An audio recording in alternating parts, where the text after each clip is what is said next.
what we have here is Rubens, the flee of Lot and his family from Sodom. What I really appreciate about this painting is that it's immediate. You walk up to it and it's not the largest painting in the room, but it has a commanding presence. And it definitely wants to be seen. It definitely wants you to experience it.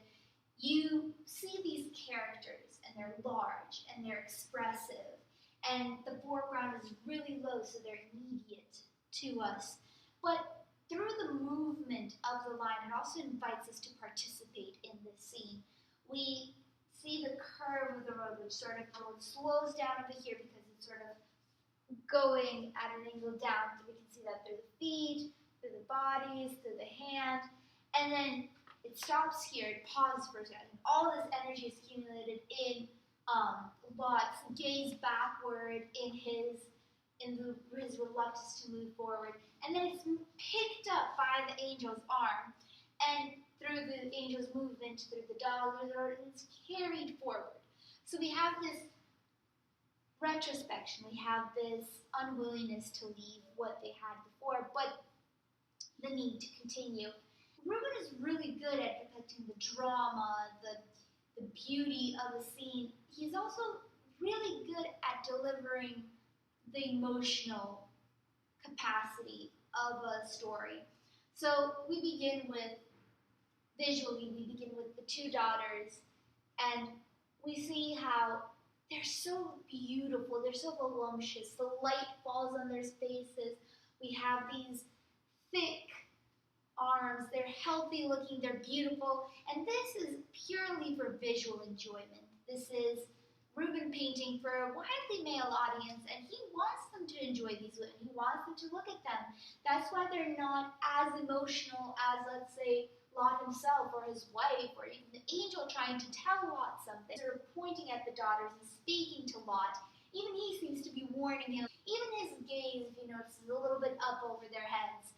But the darkness of his clothes, everything points to the agony of Lot, of having to face the situation.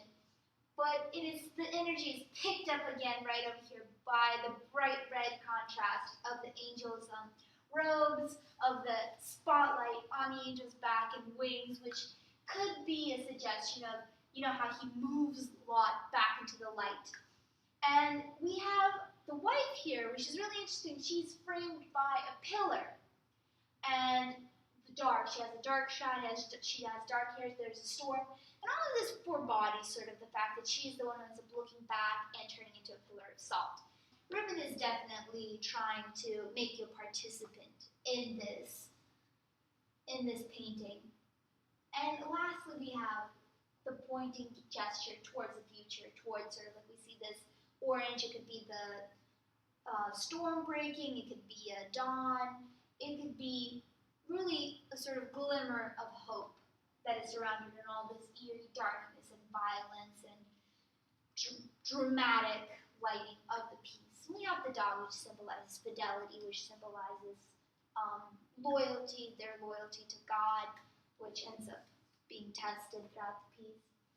And this is very typical of the Baroque era, this dramatic scene, these themes, the aesthetic pleasure you get from beauty and from violence and from a story, and also the invitation, this immediacy, this you could be part of this too, you could also be